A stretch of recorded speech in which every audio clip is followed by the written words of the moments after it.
All right, let's try this again. I'm here. My name is Eric Simpson, and I'm here with my good friend Ben Feiner, and he's Hey, here to talk about, well, comic books. comic books. Yes, Specifically, Marvel and DC Comics and why they're not so different. great. Um, so let's start with a little open background, so that we don't get flooded into this. For anyone who's under a rock, um, why does it matter that there's DC and Marvel? Why are they different? Who cares?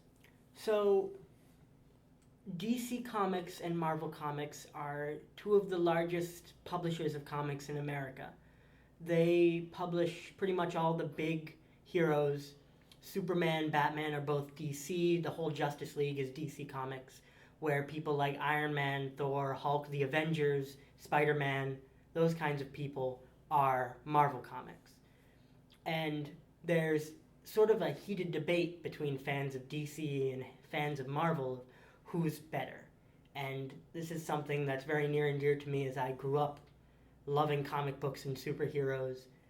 And so having I've loved all of them, Marvel and DC both. And so having this them fighting is painful to me. So I'm here to try to bring people together. Great. Okay. Um, how far back does this rivalry go? Probably like 60 years at this point.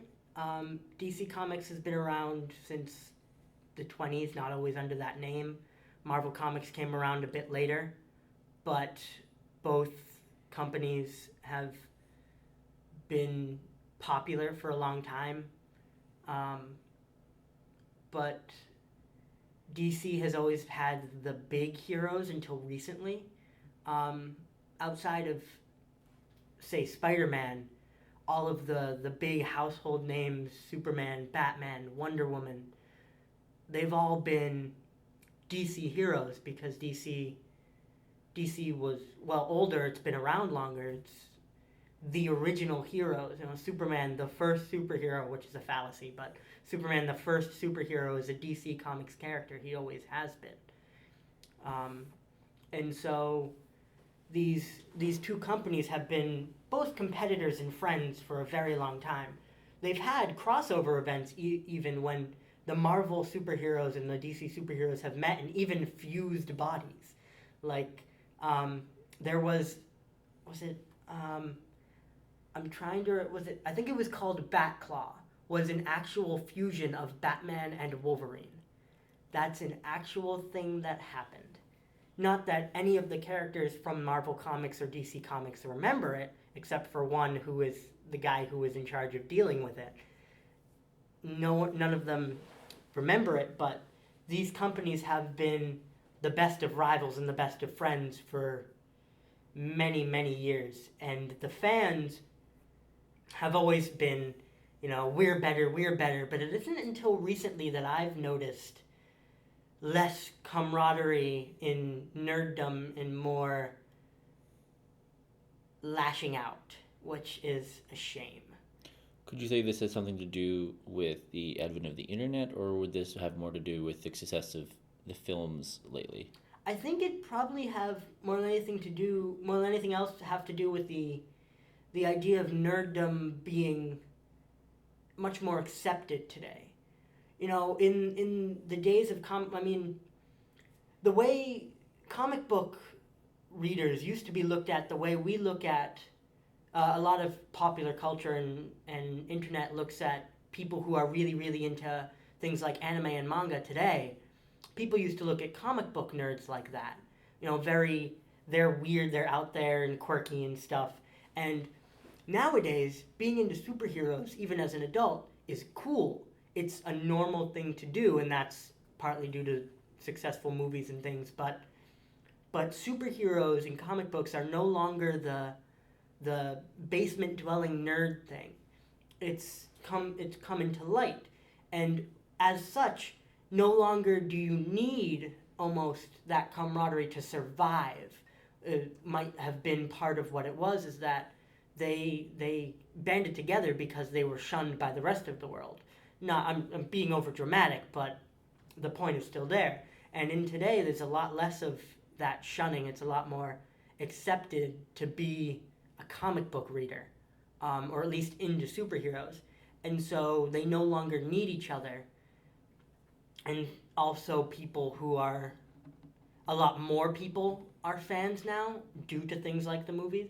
And so, of course, when you get more people, you're going to get more angry, mean people, as much as you are going to get nice, is there an adjective version of camaraderie? Nice, friendly people. That's the one. You also might say The Big Bang Theory is the last remnant of nerd shaming. Yeah. Big Bang Theory is not for nerds. It's for people who think nerds are weird. People who are friends of nerds. Yeah. Casual friends of nerds. Who are not nerds themselves and think that nerds are quirky and funny. It's like the nerds are the punchline. Yeah. The jokes are just them saying things. There's no joke. There's no joke. Where's the joke? There's also, although it's almost come around, that it's like, it used to be cool to say you hated Bang Theory on like the internet, like Reddit and stuff. Now at this point, it's like it's an old joke in and of itself. Yeah. Anyway, how much has the recent success of comic book superhero films changed the landscape of comic books and popularity in general? Well, especially the Marvel movies recently, the Avengers, all the connected Avengers movies like Ant-Man, Iron Man, Thor, Captain America, they're all Marvel movies, and they're all incredibly successful as such. Is there a term for all of these movies to be connected together? The Marvel Cinematic Universe, in fact, is the term for that, because Marvel has many, many universes in their comics, mainly due to a comic line they published for 20 to 30 years known as the What If line, where they literally just took an idea and ran with it, and that became its own universe. For example, there was a What If the Fantastic Four all had the same power, and they published 4 small issues, one where they all had Mr. Fantastic's power, one where they all had the Human Torch's power, etc. And that issue alone created 4 more universes. And so Marvel had a lot of universes, and as such they had to create names, or actually they gave numeral designations to each one. But the Marvel Cinematic Universe is one of those universes, in that all the movies take place in one universe that is separate from the comic book continuity, separate from any continuity except these movies and their TV shows that are connected. And that success of those has raised Marvel up on a pedestal that for a long time belonged to the big 3 of DC: Batman, Superman, Wonder Woman of the Justice League was what I was going to say. The big. It's okay. I can edit those together.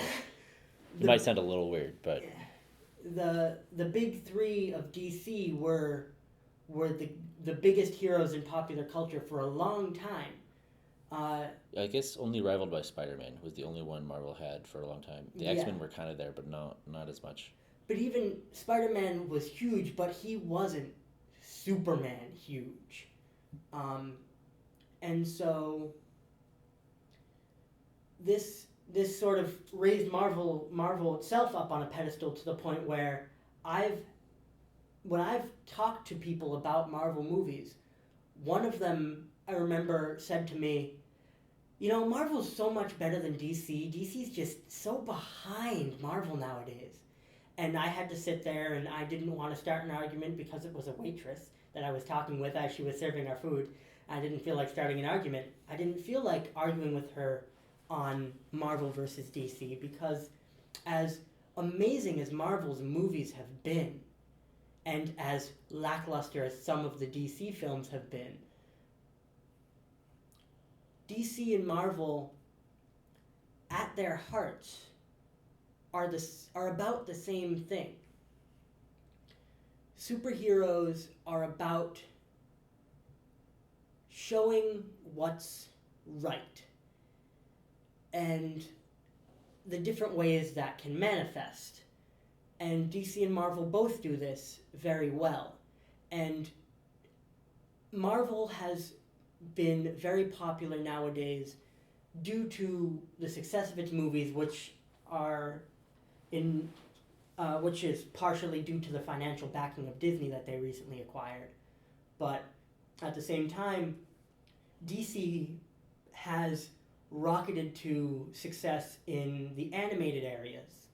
DC's animated movies are incredible, but they're all straight to DVD because people are looking for Marvel movies when they go to see DC movies, and they get disappointed because it's not what they are.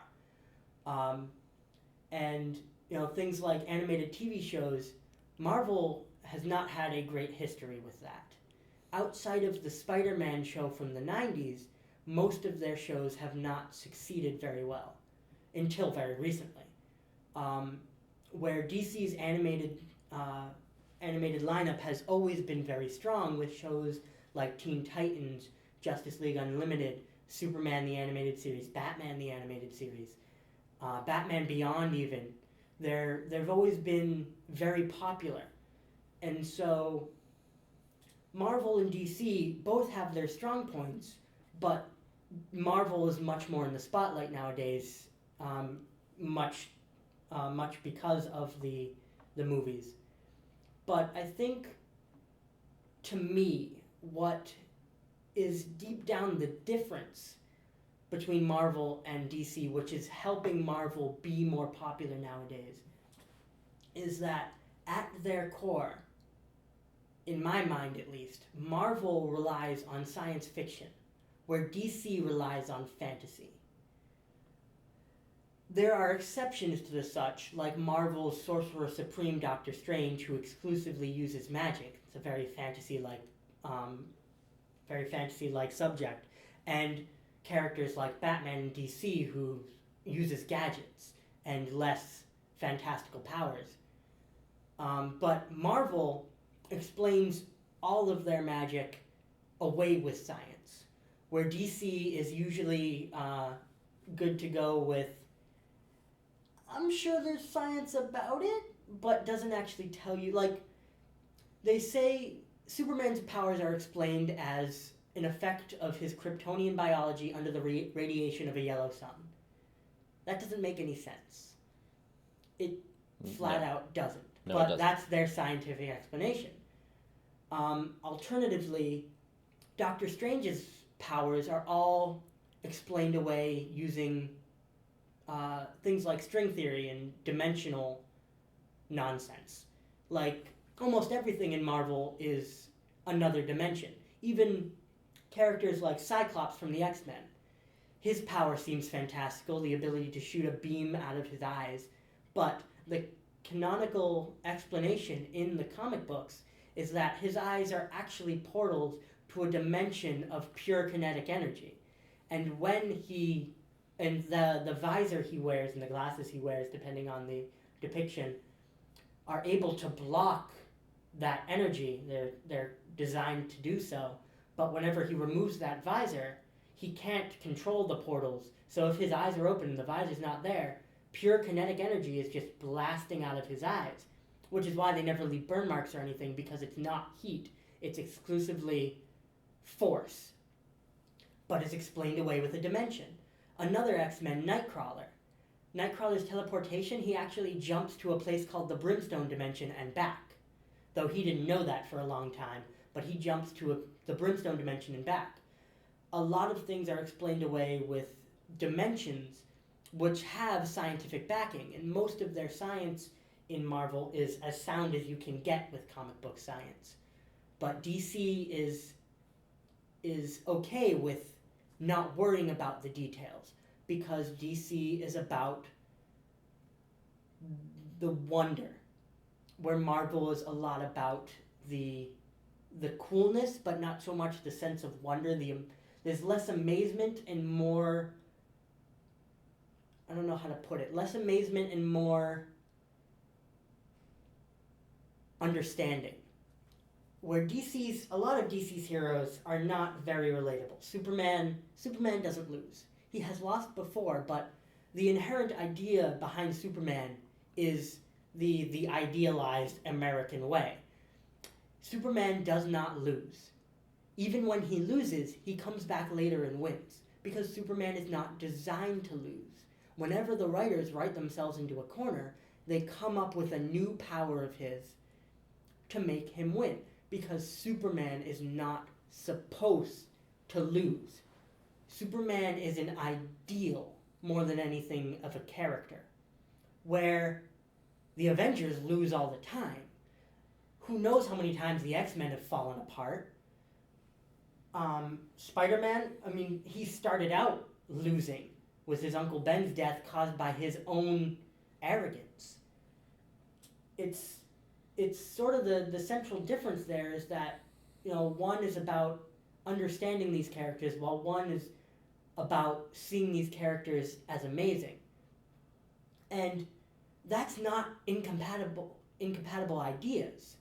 Marvel and DC are like best friends in middle school. They hang out all the time, but as they get to high school, they start hanging out with different crowds. And they want to still be friends, but their crowds are like, you can't hang out with him, he's with the other crowd. And so as much as they want to still be friends, the people around them aren't letting them. And it's a shame, but it's just a product of the times. And something, at least I've noticed, I'm making things up as I go along. This is all my opinion, my belief. But I've noticed that things that have scientific explanation, science fiction things, are much more popular nowadays than fantasy. If you look at films nowadays, there's a lot of fantastical science, but science nonetheless. Things like Lucy, which is discredited science, but it's still science fiction of the being able to use 100% of your brain, you can do amazing things. Or like the Fantastic Four reboot was about going into another dimension. A lot of movies about space travel, things like Gravity. Just a lot of movies that are all about how cool science can be. But you don't see a lot of movies about magic nowadays, Harry Potter notwithstanding. And that, to me, is evident of how, is sort of similar to the way Marvel is very popular now and DC is less popular, because Marvel gives you explanations and people nowadays are a lot less content with it's just the way it is. It's just there. Accept it for the awesome it is. They want to know how. And Marvel is okay with showing them how and telling them how. Brings to mind how Star Wars is more of a space fantasy than science fiction. And you might even be able to argue that introducing the midichlorians in episode 1 was an effort to switch it to science fiction rather than space fantasy, which the fans did not appreciate. No. And it's so I think you're right. People are more for science fiction nowadays, although they're willing to buy into space fantasy. And I think it's space is what allows that to happen. Yeah. Because the thing about space is we don't know it's science really.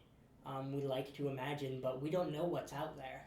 And so it's easier to suspend your disbelief on a lightsaber on an alien planet than a lightsaber on Earth, because we know on Earth that would be difficult to get to work. It's also evident of Star Wars being sort of the original trilogy was very much not a science fiction movie. As much as it was a movie that took place in space, it was a Western more than anything else.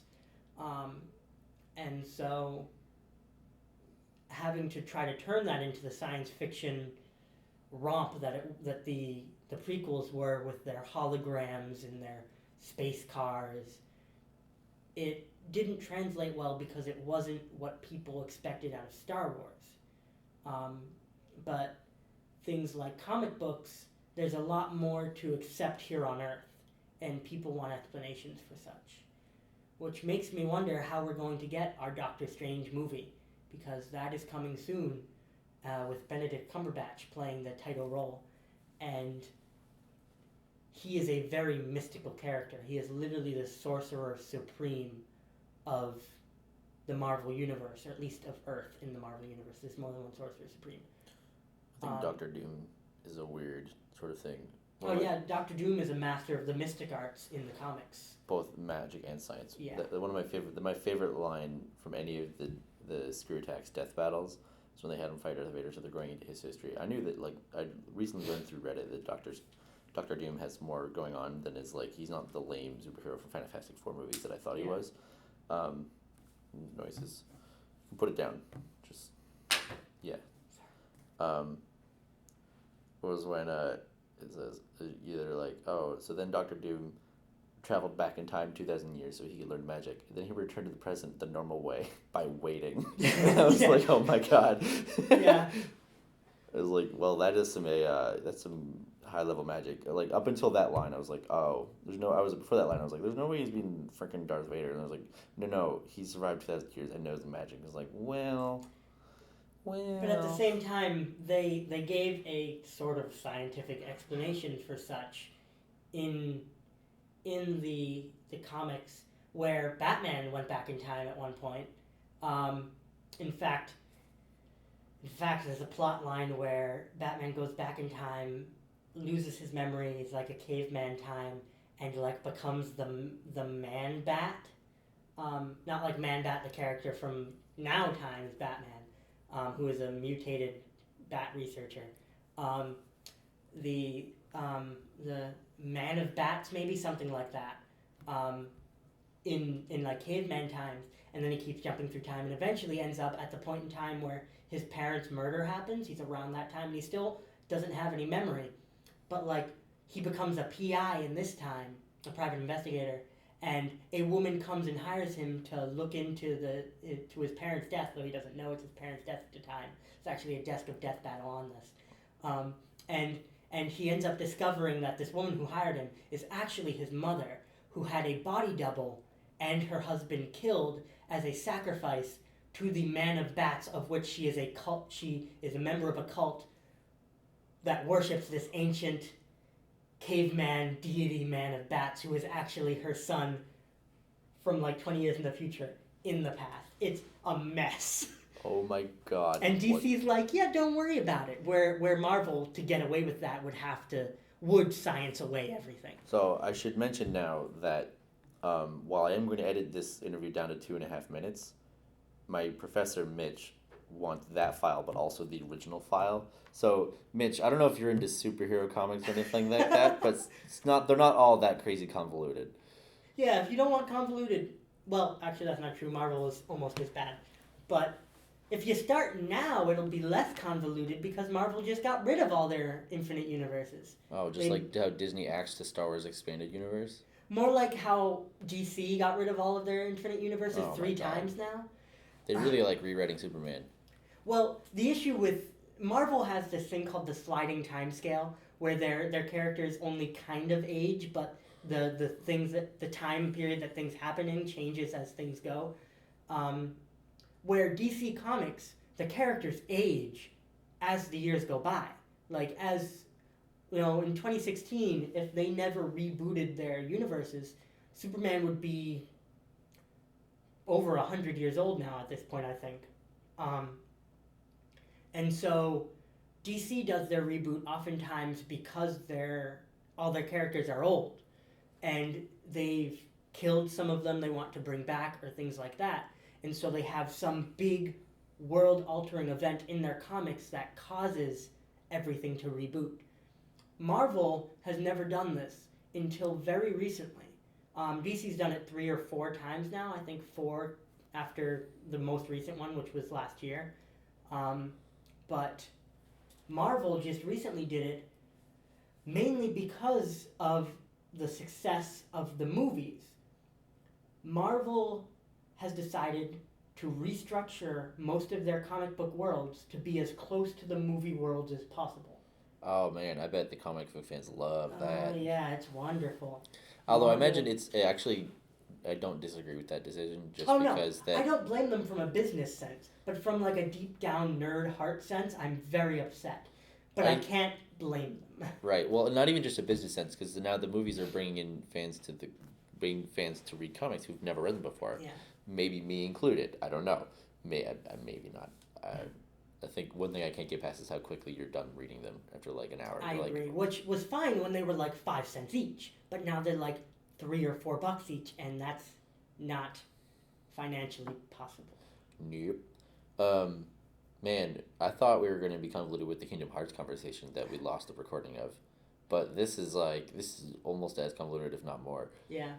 Marvel decided to make a lot of their stuff closer to their movies, and also to do as much damage to the characters' if movie rights are owned by Fox as possible. They killed Wolverine. They killed Deadpool. Those two characters are not supposed to be able to die, but they killed them. They've pretty much tossed out a lot of the X-Men's history. They have ended the Fantastic Four comic period. The Fantastic Four characters still exist, but there is no longer a Fantastic Four its own comic. They screwed up that bad. See, it's not that Marvel just is really upset with Fox because Fox refuses to work with Marvel on anything. Marvel sold the film rights to X-Men and Fantastic Four to Fox. And Spider-Man to Sony. And Namor the Submariner to Universal, but no one cares. I learned Marvel went bankrupt in the late 90s, so that's why they did that. And now they've turned around so much they want to try to buy everything back. Yeah. And it's a shame they can't, because, I mean, I suppose that's the sort of the unintended unfortunate consequence of Deadpool's success is now Fox has more clout. Yeah. The issue, it's almost a good thing in my mind that they did sell off the X-Men rights and the Spider-Man rights when they did, because if they didn't, we would have never gotten an Avengers movie. No. We probably wouldn't have gotten an Iron Man movie, because X-Men, Spider-Man, Fantastic Four have always been Marvel's most popular characters by far. Really? Yeah. The Avengers weren't even close? Not even the Hulk? Well, Hulk was popular, but he wasn't X-Men popular. He sure as hell wasn't Spider-Man popular. Which is why those are the rights they sold off, because those are the ones that were worth money. And because of that, they had to dig deeper down. And they had this idea to make a connected universe of movies. And they didn't have the X-Men to do it with. And so they did their other big team, the Avengers. And holy hell has it been a success. And my biggest dream, well, not my, exaggerating, but my biggest dream for the Marvel movies is if they ever were able to work out a deal with Fox, we could see a movie version of the A versus X line of comics. Can you explain? Which is Avengers versus X-Men. Quite literally, the Avengers fighting the X-Men. So Civil War, but on a bigger scale. Pretty much, I suppose, where Civil War was like split the teams in two, or more than two, but Civil War was about comrade versus comrade. You know, these people who work together day in, day out, family even. You know, Reed Richards, Mr. Fantastic, and Invisible Woman were on opposite sides of that conflict of Civil War. In fact, there's a very powerful scene where Invisible Woman leaves a letter for Mr. Fantastic on the bedside and leaves, and the letter basically reads, "I'm sorry, but I can't sit here and watch you do what you're doing, because Iron Man and Mr. Fantastic are actually the villains of the Civil War comic storyline. I doubt they'll take that route with the movie because Iron Man's so popular. And also they don't have Mr. Fantastic, so they don't have access to the negative zone." But it's a dimension thing. But the letter says, "I'm sorry, I can't sit here and see you do this anymore. I'm leaving, and I'm joining Captain America's anti-registration movement. I hope that you can come to your senses and I can see you again, but I cannot be a part of this. I'm leaving you." So I'm guessing that Iron Man is not as conflicted about the registration thing because he's technically not a superhero. He's just a guy with a suit. Well, it's not so much that he's a superhero, it's more that he couldn't keep a secret identity for more than 5 seconds. All right, so he doesn't have to worry about the registry because everyone freaking knows who he is. It's also Iron Man. This is soon after, both in the movies and the comics. This is soon after the Age of Ultron. Tony's recklessness with himself almost caused the destruction of the world at Ultron's hands. Granted, it wasn't just Iron Man in the comics; it was him and Ant-Man, Hank Pym, who created Ultron. You mean Michael Douglas, Ant-Man? Yes, but Iron Man is worried about how much power he and other superheroes hold, which is part of the reason he fights for registration. Where Captain America is very much on the side of personal freedoms. You can't make us register, you can't register human beings, etc., etc. Which gets weirder with Thor, because, Thor's not in Civil War, so like, I think they wouldn't even try. Because, you can go to other godlike planes, we're not even going to try to. Yeah, but at the same time, Iron Man and Mr. Fantastic end up being blinded by their attempts to save the world in this registration, that they start doing terrible things. Mr. Fantastic builds a prison in another dimension called the Negative Zone, which he discovered, that was basically puts them in stasis and forces anyone in this to be just frozen there, aware of everything but frozen. And they kidnapped anyone they could find who was anti-registration and threw them in this prison. They started committing massive war crimes. And that's actually one of the most powerful moments in Civil War is Spider-Man originally joins the pro-registration movement. He is tired of living in secret. And he goes on live national TV and reveals his identity to support the pro-registration movement. And you should have seen J. Jonah Jameson's face. But he goes on live TV and reveals his identity and shocks the world. But when he learns about the Negative Zone prison that Iron Man and Mr. Fantastic are running, he realizes he's on the wrong side.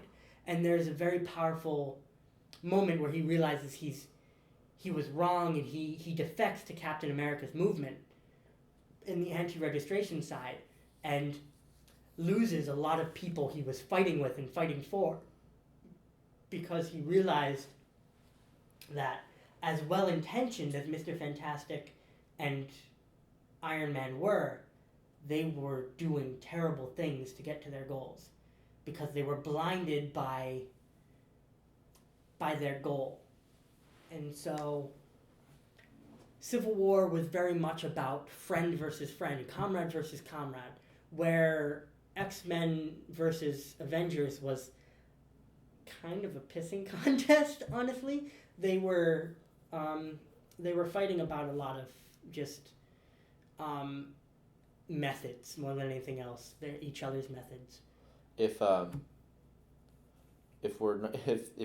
the general public isn't still not tired of movies after Infinity War Part 2, and Fox is willing to play ball by that point, maybe. But it would feel like a rehash of Infinity War, I think. Because, once you go with Thanos, it's what would be a god, basically. Yeah. So I don't know if fighting all the X-Men can really match that. But it's it would be a rehash of Civil War, is what it would be. But it's also just a shame that Marvel Cinematic Universe doesn't have access to some of the X-Men characters.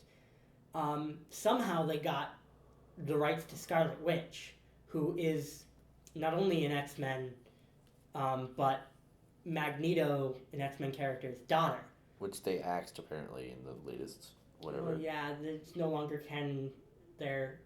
Because they're trying to get the comics more like the movies. They did that.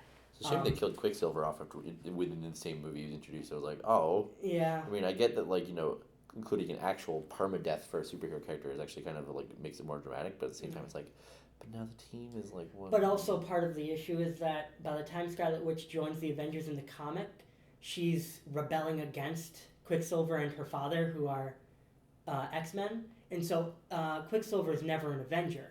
as opposed to Scarlet Witch, who was a major player in Avengers for a long period of time. And so they decided to kill him off instead of sending him away or anything. One thing I'm interested to see how they play out is that Scarlet Witch in the comics is married to Vision. Like, they fall in love. I thought he was a robot. He is a robot. Cyborg kind of. He is a robot. Ooh. But they fall in love. He can wield a hammer. Yeah. I'm sorry, Mitch. But I think one of the biggest shames to me when it comes to access is the fact that Marvel does not have access to Deadpool for Infinity War.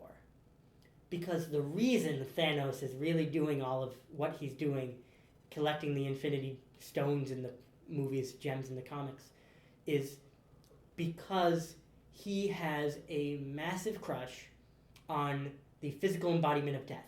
Death is a woman in the Marvel comics, and Thanos is madly in love with her. But she only loves one person, Deadpool, because she can never have him, because he is effectively unkillable. And Thanos decides to make this worse by making him extra immortal in the comics. Yeah, well.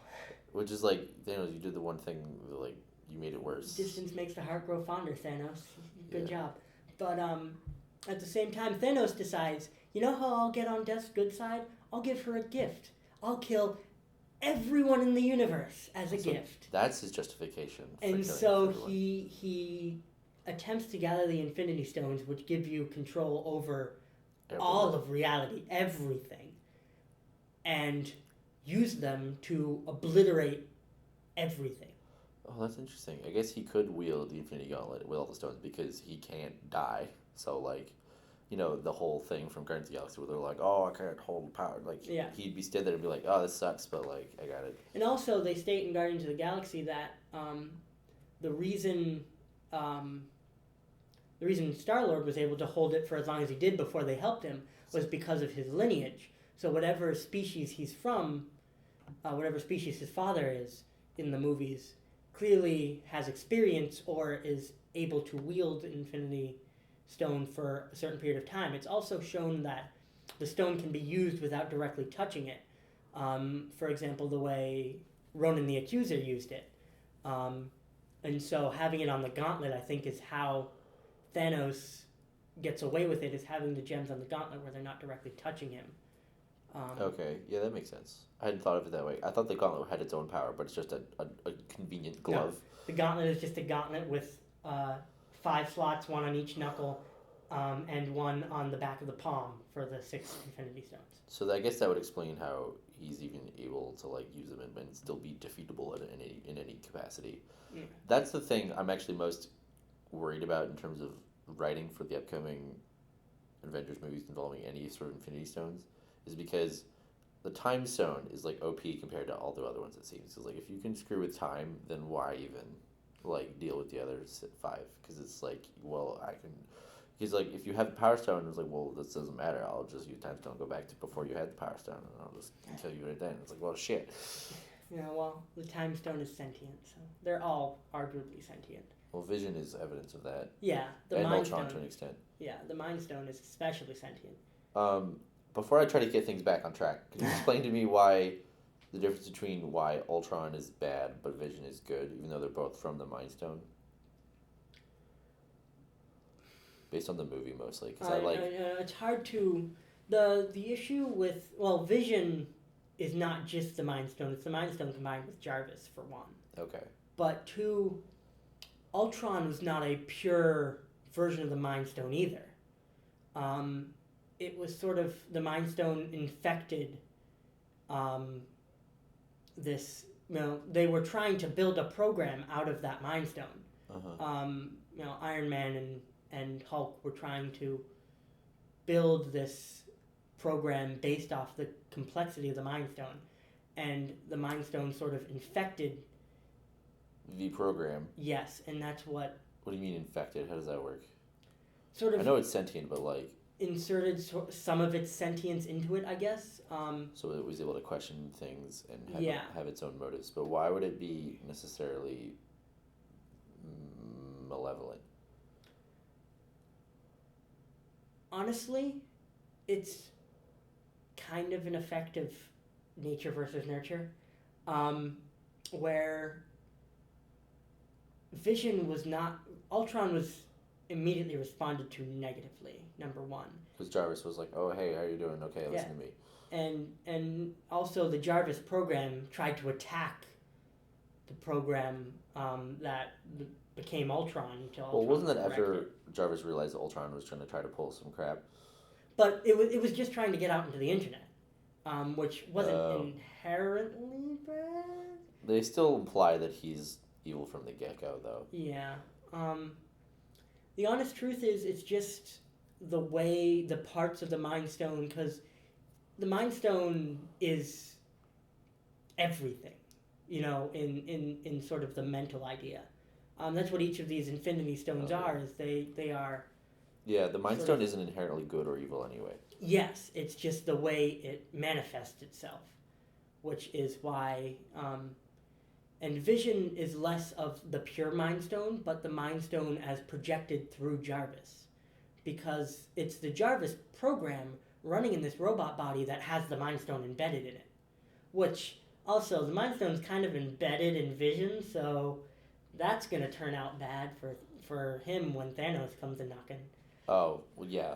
So it's like, hey, I need that, which will be too bad. I like Vision a lot. They introduced him perfectly with like can we trust him? It's like, here, you drop this, and it's like everyone was like, oh well. Yeah. Guess that answers that question. It'll be interesting because we've seen the Power Stone with the orb in Guardians of the Galaxy. We've seen the Space Stone with the Tesseract. Yeah. Wait. Yeah. I actually know this. Yeah. Tesseract is the space. The ether is reality, which was in Thor 2. Yeah. So Mind Stone was in the Scepter, and now just is in Vision. So and then the Power Stone from Guardians of the Galaxy, and it's just the purple one. Yeah, that's all we've seen so far. So we haven't seen the Time Stone, and what's the other one? The Space Stone? No, Space is Tesseract. Right. What's left? Time and Soul? Soul. Yes. I don't even know what that would mean. It's like ghosts and shit. Maybe Doctor Strange will deal with that one. I don't know. Either Doctor Strange or Guardians 2. Because I have a theory on who Star-Lord's father is going to be, although it's kind of blown out of the water with the casting, the supposed Stallone. Casting. No, not Sylvester Stallone. I hope he's not Star-Lord's father. I don't remember his name, but he was just in the Hateful Eight. Kurt Russell. Yes. He would not fit really as the character that I was assuming would be Star-Lord's father, because there's one character who's sort of important to the history of the Infinity Stones in the comics, who has yet to be in any of the movies, and would be a good insert for Star-Lord's father, because Star-Lord's father in the comics is boring. Although Kurt Russell would be a good version of that character, so I don't know what they're doing. But if they had a character whose name is Adam Warlock, who has a lot of dealings with the Infinity Stones in the comics, including the Soul Gem as it is in the comics, would be a good use for Star-Lord's father, as he is an alien race, kind of angelic, and the mother referred to the father as an angel. And also, Adam Warlock has this thing where he goes into a cocoon to regenerate himself, and that cocoon is in the Collector's warehouse in Guardians 1. So he's the Doctor. And in the end credit scene, the post-credit scene in Guardians 1, where Cosmo the Space Dog and Howard the Duck are there, you can see the cocoon burst open. I remember you talking to me about this. And so... That's almost definitely a thing, which means that the Howard the Duck scene wasn't just a throwaway joke. Yeah. It was also interesting that Cosmo the Space Dog was there, because, in the first Guardians movie, they go to Nowhere, that big head. Yeah. In the comics, Cosmo the Space Dog is actually the head of security for Nowhere. Oh, that's funny. I love the MCU. I haven't watched much. I've watched one episode of Agents of Shield because it was sort of like, what I need to watch it. Yeah. Well, I watched Daredevil and Jessica Jones, so You need to at least watch Agents of Shield by the time, between after Infinity Wars 1 comes out, because Inhumans comes out between Infinity Wars 1 and 2, and you need to watch Agents of Shield before Inhumans comes out. There's also Agent Carter. Like, I need to watch all of Agent Carter. there's too many things, man. I'm already watching House of Cards right Then now. again, I still need to watch Thor 2 and both Captain America movies. Oh, you haven't? Wait, what? You haven't seen those? I haven't seen either Captain America movie. How dare you? This I interview know. is over. And I've seen the first half of Thor 2 because in my senior year of high school in my Ancient American Civilizations class, one day the teacher was like, so I forgot my stuff for the lesson plan. And one kid was like, can we watch Thor 2? And he was like, sure. And so we went on a website. It was still in theaters at this time, but the kid found it online. I don't And the remember teacher thought where, that was plausible okay. deniability, but I actually don't remember where. But like the teacher was like, yeah, sure, whatever. And so we watched the first half of Thor 2 because we didn't have time to watch the whole thing in a single class period. That's so funny. And then I just forgot to go home and watch the rest. Wow. Okay. Well, you should do it. I still liked it. I know. My My spare time. Yeah. Right. Civil War is like within a month, isn't it? No. When's Civil War it's in May. comes out the last day of finals week. You know how Star Wars 7 came out the last day of finals week first semester? Civil War comes out the last day of finals week this semester. And I smell a party. I was going to say, I'm not dedicated to watching this one with my father, so I will go see it if you have an extra ticket. Overloaded the microphone. I'm excited now. It's okay, I did that with a face palm once on regional radio. You ever heard of Nesson? Yeah. Have I heard of Nesson? I forgot you were from this area, from New England. But I was on Nesson once with Dennis and Callahan in an interview. Yes. And I face palmed, but the mic was like right here, so I did this, and you can hear my face palm on the recording, and it went broadcast to the whole region. That's funny. You overloaded the mic back. How old were you at the time? 12, 13 maybe. Yeah. So like, that's funny. Yeah, good times. Were they cool to chill with? Like I disagree with a lot of their politics because my Dennis dad and listens to Callahan? them. Yeah. Yeah, but they're good guys. Yeah. They're nice guys. That's good. Um, They look weird. I think after talking with you about it, I was like, I realized I don't know what they look like. And I was like, yeah, they totally look like the dudes that sound like, yeah. But whatever.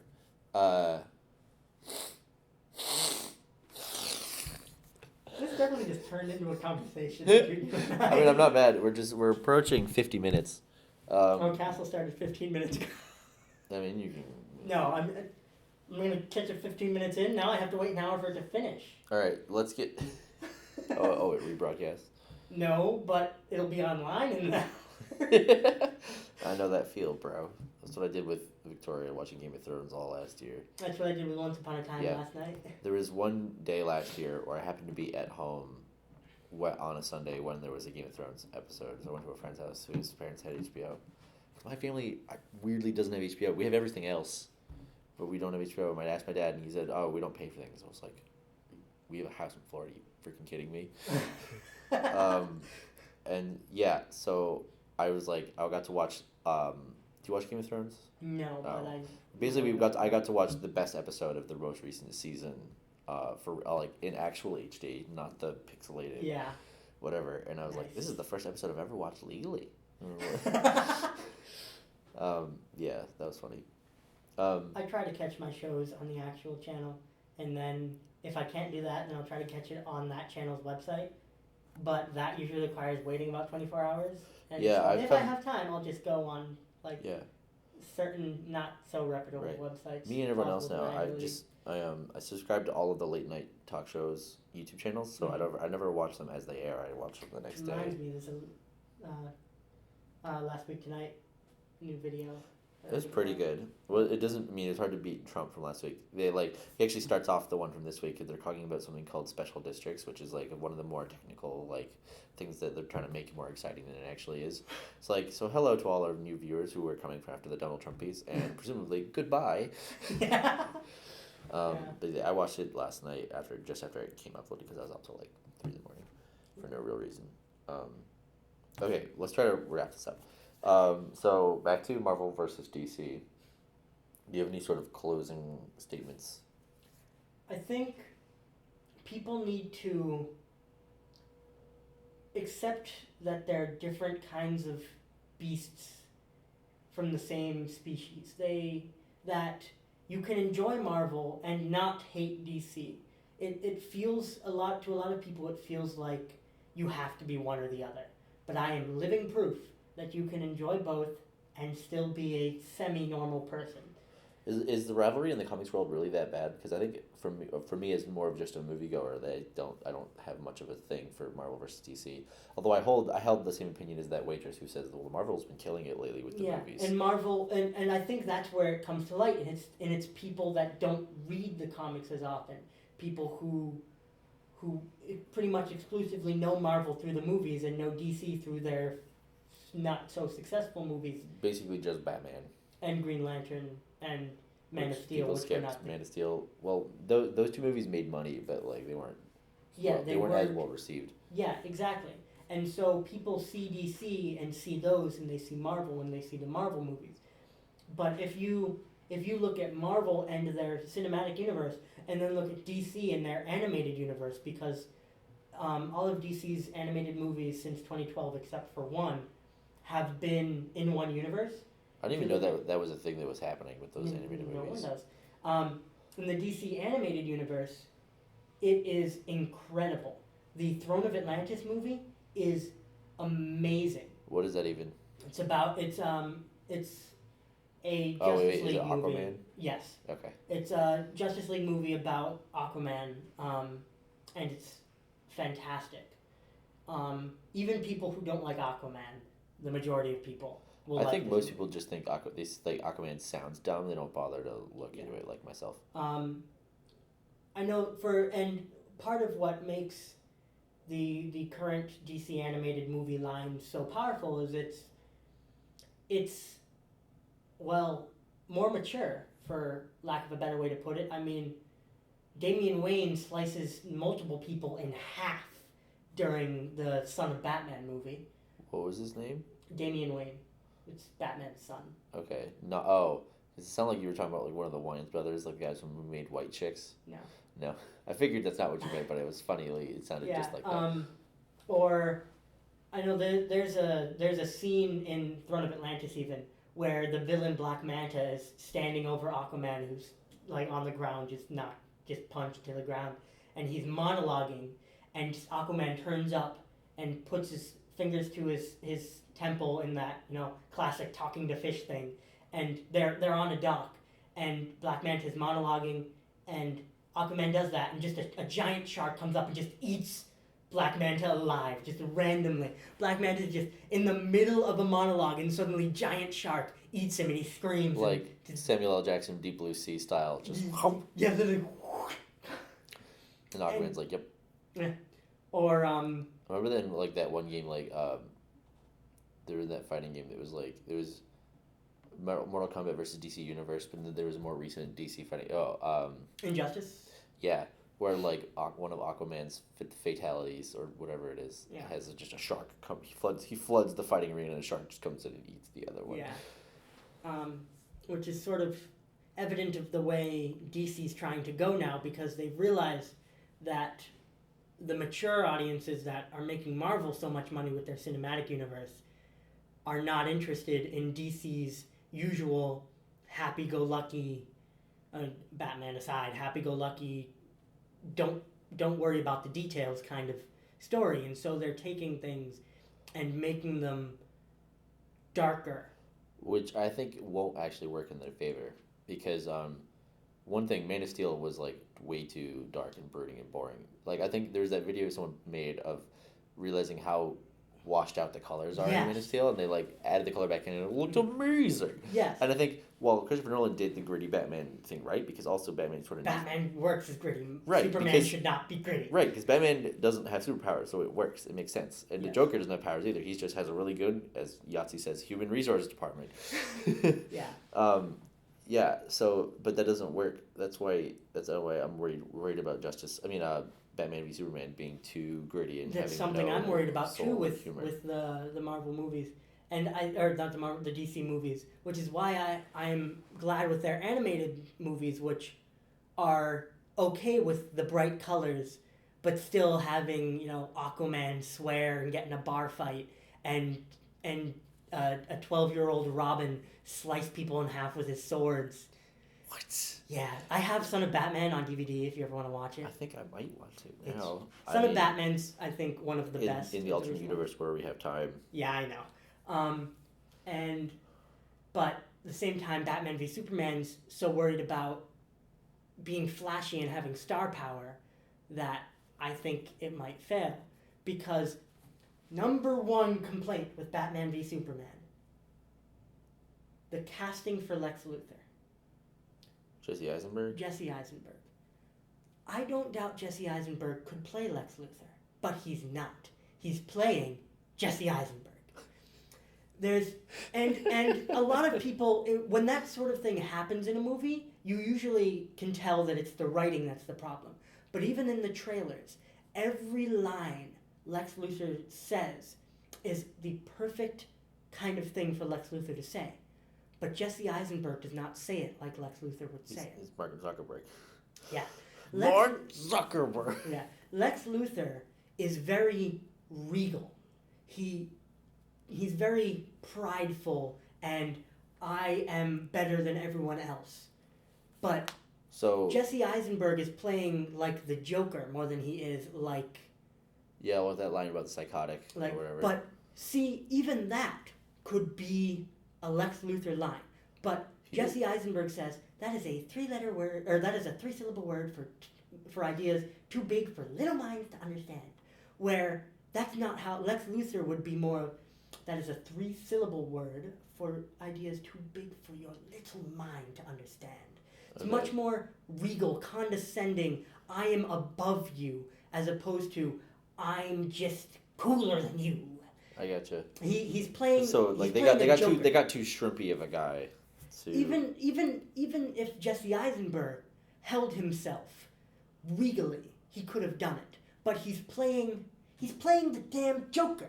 He's playing a goofball who's crazy, as opposed to. Or like if Batman were like he's the scene where he has the hair and the one, he looks more like a Batman type character than a. Jesse Eisenberg the character Jesse Eisenberg is playing that way could never trick all of Metropolis into making him mayor and eventually becoming president of the United States. Yeah, I can agree with that. That could never happen. But Lex Luthor could do that in a heartbeat, because Lex Luthor acts and seems like a king. If you met Lex Luthor in real life, he seems like he could be a king. He acts that way and he seems that way. And Jesse Eisenberg is not playing that. Huh. And as bad as the Doomsday representation is, and as questionable as Ben Affleck's Batman might be, I don't know yet, I have hope. Jesse Eisenberg is not playing Lex Luthor. And that makes me upset. Because Lex Luthor is one of the most different kind of supervillains, because a lot of supervillains in DC are caricatures like Joker, Penguin, just list off the entire rogues gallery. Yeah. But Lex Luthor is an intellectual. He, mind you, he's a bit of obsessed with Superman, got anger issues, but he is very much like Kingpin almost in Daredevil, in that he is Wilson Fisk. Sorry, Kingpin is his comic book name. I understand. Okay. Much like Wilson Fisk in Daredevil, he is very much the savior of Metropolis. His fight with Superman is not public, because Superman's a hero. Right. If Lex Luthor wants to be a hero, he can't condemn Superman. But deep down, he wants him dead as a doornail. He is very upset. So. Interesting. All right, we're approaching a full hour now. You have any closing remarks? Who is your favorite superhero, and what's your favorite movie and comic book series? Well, my favorite superhero has always been Green Lantern. Really? I absolutely love Green Lantern. I love the idea of your power being your willpower, your will to do it, and the idea of being fearless and being able really, because Green Lantern's only limited by his imagination. Whatever he can think to create with his power ring, he can create. And so that was always appealing to me. That being said, the Green Lantern movie was not good. What about your favorite Marvel character then?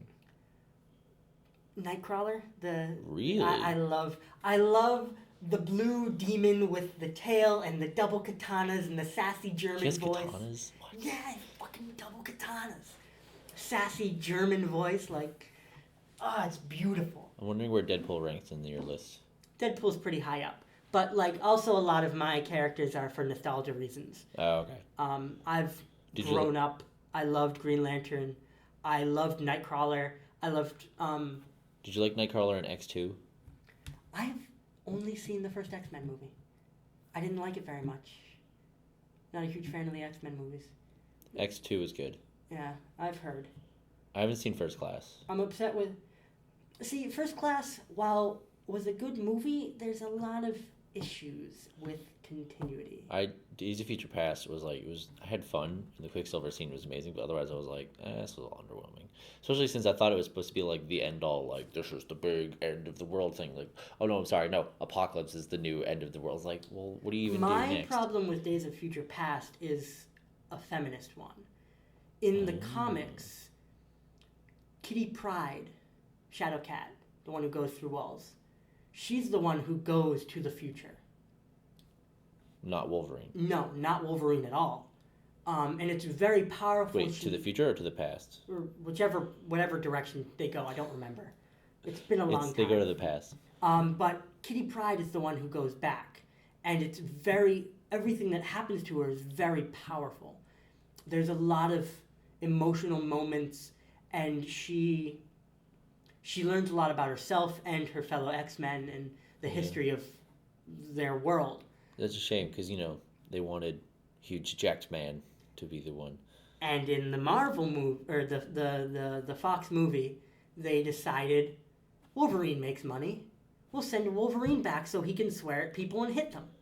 They did justify it reasonably with the fact that he has a healing factor, so therefore that he could withstand that kind of yes, distance. Absolutely. I just feel like it's a shame that they robbed Shadowcat of that opportunity. Yeah, I suppose.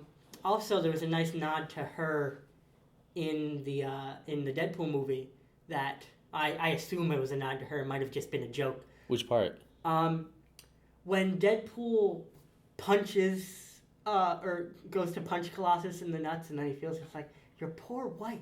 Oh, she's married to Colossus. She's married to Colossus. At least she was for a while. Now she's dating Star-Lord. So you think that's a reference to how she wasn't in X-Men Days of Future Past? Maybe.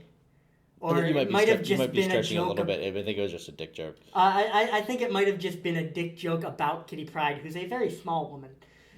Oh, that's funnier. You're right. Yeah. I forgot how young she was in X3, the bad one. Yeah. And besides the oranges, Tangerine, and the Wolverine, because we needed more Wolverine movies. That's racist, Wolverine. You're in Japan talking to a Japanese man, and you slapped him and told him to speak English. That's racist. I watched that movie on a plane, although I wasn't paying attention. I've never seen it. I saw the CinemaSins of it, and gotcha. That's funny. That's where that comes from. Okay. Where do you see the role of comic books and their characters in pop culture in the future?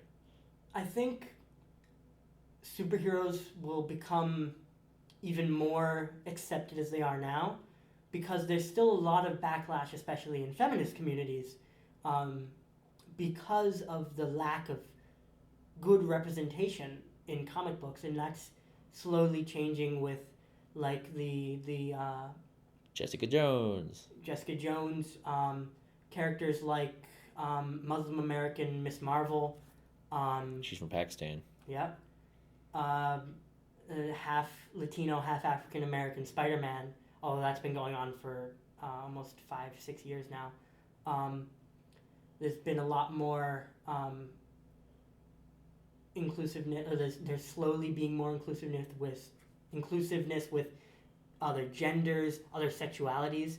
I'm so happy that they didn't shy away from Deadpool's pansexuality in the movie. He was clearly open with everyone. Yeah. As much as he loved Vanessa.